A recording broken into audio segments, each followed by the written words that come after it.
Hello and welcome to another chess video. Today we're going to do a analysis of a game that was played a while ago, a few weeks ago when we were back in school. Uh, I took some time recently to go over the game again, and I thought it had some very interesting points, all in the opening, in the middle game, and in the end game. So without further ado, let's just get started. This was played between another student and my student Tiara. Tiara was black. So white played normal d4 opening, and usually when white plays bishop f4, this signals the London system. Now this is a strange sort of London system. This is called the Jobava London. It is kind of weird, but it is definitely playable, but not very common at the top levels. And this is the usual idea of the London system, the Jobava London system, to go g4 and expand on the king side.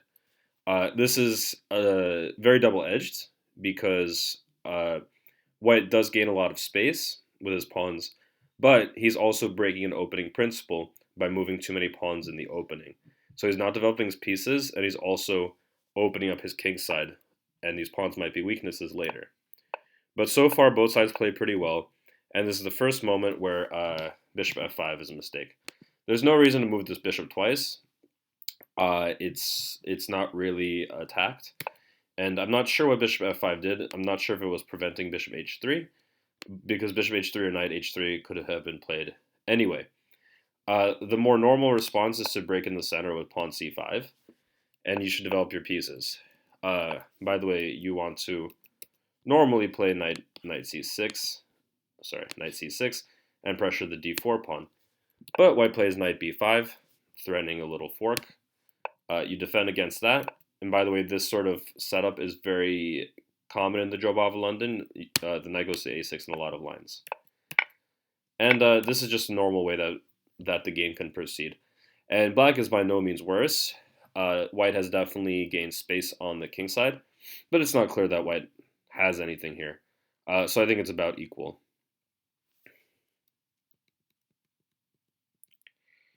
Instead, bishop f5, c5 had to be played, but bishop f5 and queen d2 was played, preparing queenside castling, and knight c6. And this was a very instructive move.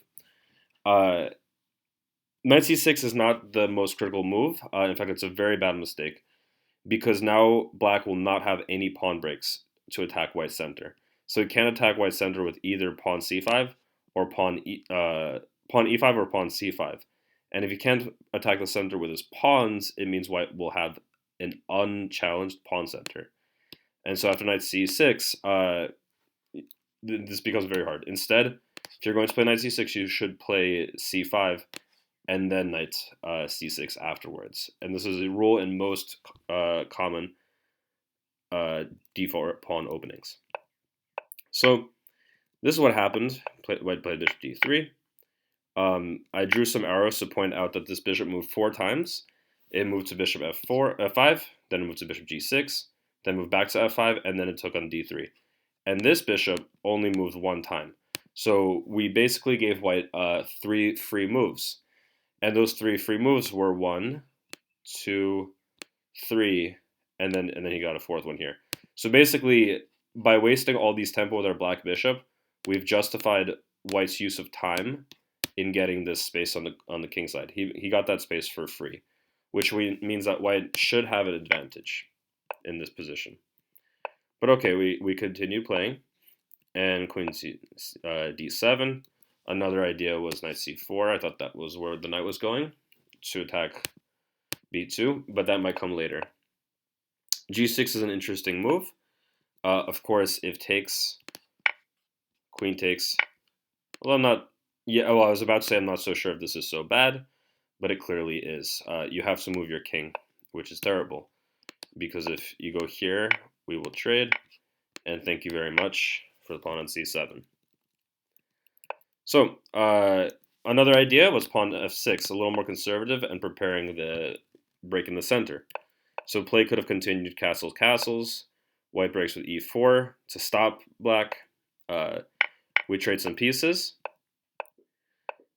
And we can all go into put our pieces in the center, and this is about equal.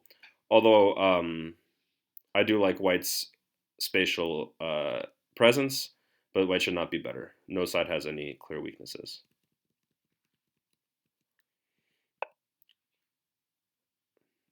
So pawn f5. This is the way the game continued, and Tiara played knight e7 to prepare longside castling. Both sides castle, and after queen b5, we have a series of moves where each side blunders the entire game several times. So it'll be like black blunders, then white blunders, then black blunders, and neither side took the opportunity to win the game on the spot. Before we go into that, a better move here would have been, I believe, let me just see where my notes are. Oh, it would have been on the next move, yes.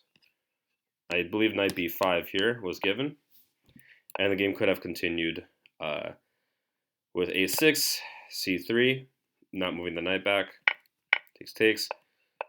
And white is going to be better in all these lines because he can kick this knight and keep pressure on the c file. And I included this variation to show why that knight c6 move in the opening was very bad. Notice how black still long term does not have these two pawn breaks, and so white controls all the pawn breaks. Eventually, he will prepare this move, and black sort of has to sit around and wait for that to happen. So queen b5 was played, trying to trade queens. And bravely enough, black declined. Now, white went into a tactical skirmish here, which was not very good. Here's the computer move that guarantees white an advantage. It's definitely computerish, and so I wouldn't expect most players to find it. But it takes advantage of the bishop being very short on squares. You'll notice that the bishop, if a pawn move can be played for free, right now it would be trapped. So the line would continue with taking and attacking the pawn a7. And after you defend, we attack the bishop, and the bishop, when it goes to its only square, d6, you've now lost your e6 pawn. And so at the end of that variation, which is pretty forcing, white wins a pawn. Okay. So instead, white had some tactics here. He took on e6, the point being that if you take, you lose your bishop, and you go down a pawn. But chess is not checkers. You do not have to capture. And so there's this thing called Zwischenzug, which is an in-between move.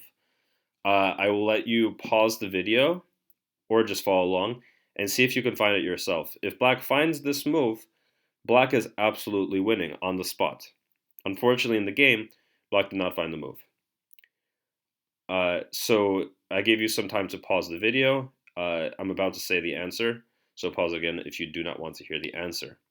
The answer is to trade. Oh, sorry, that's what happened in the game. Pawn c6 is or a6. Let's just put in a6. This wins the game because the bishop is no longer. The white cannot attack the bishop anymore. Notice that you can't play queen a4 because the knight hits that. So when we move the queen out of the way, we've just won a full piece as black. Common deflection tactic. So the queen becomes deflected, and then it has to move away. Instead, the student played takes on c3. And after white took here, it was another opportunity for black to win, although this one is much harder to see. We go knight c4, adding a double attacker to this. And after they take the bishop, you can go queen a3 check. Notice how the knight covers these squares nicely, and it looks like white's king is very short on squares. So then we go rook g8, and notice temporarily, I was about to say we're down a piece, but we're not. We can capture this and threaten some real nastiness on the b file. White blocks it, and if you lift your rook, white can actually force this trade, so you can lift your rook to trap the queen. But you can play queen takes c3, and black has a massive, massive attack here. He will get a rook lift in the near future, and very hard for white to defend. Black is much better. So instead, the student played rook g8, which is logical.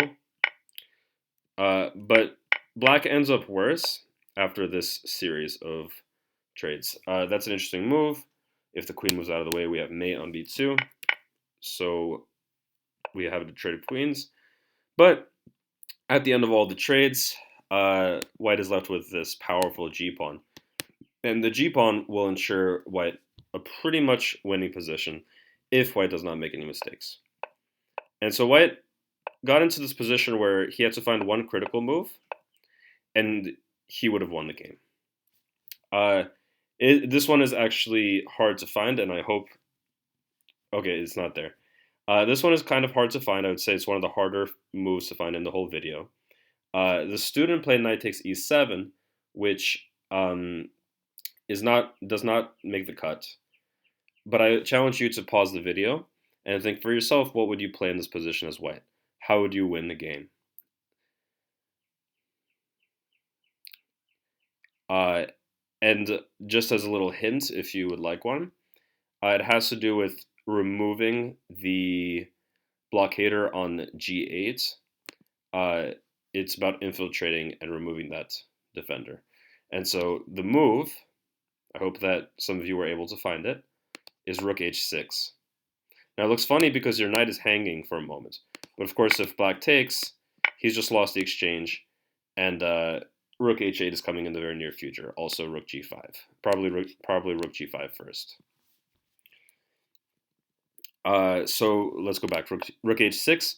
Now if you take here, we recapture, and now we've removed the blockader. And so black loses an exchange by force. I'm not sure why I continued the line here, because I think the line is pretty straightforward, but that's how white would win. Okay, so instead, white played the most natural move in the world, and now white is pretty much losing. So very tough lesson in stopping and thinking for a long time when you find yourself in a critical position, because finding the right move can be the difference between winning a game and possibly even losing. So now, if white had one more move, which is very unfortunate for white, he would actually be winning because he'd play pawn f6, and the passed pawns would be too strong. But black comes right in time, and all of a sudden, once the g pawn falls, which was white's most important piece on the board, white is now completely losing. His whole position crumbles. So we just trade everything down, and the student showed proper technique in just eating all the pawns, and then creating a queen. We'll go through this very quickly, and checkmating and winning the game. Okay, so just to review, there were some key moments. We're going to go quickly through the game now, and we're going to go over the very key moments. The first key moment, I thought, was knight c6. Not a good move, because now we did not have pawn breaks in the center. Oops, too long. Pawn breaks in the center. So that was bad move strategically in the long term. The other key point that I forgot to mention because I was going fast was moving this bishop so many times back and forth, which lost 4 tempi. Or 3 tempi, technically. The last very key moment in this game for both players was when white took on e6. This is the most critical position in the game, and in this position, either player, if they stopped and thought for a longer time, would have been able to win the game on the spot. Both sides could have won or lost a piece. And so this was a great moment for both players to really stick it out and figure out what was happening. At the very end, white did win the tactical skirmish here. White did a very good job in outcalculating his opponent, and white should have won with this extra g-pawn. But he needed to find this very nice rook h6 move. And if he found rook h6 in this position, he would have won. The hard thing about chess is that, sometimes to find the win, you do have to find a very difficult move.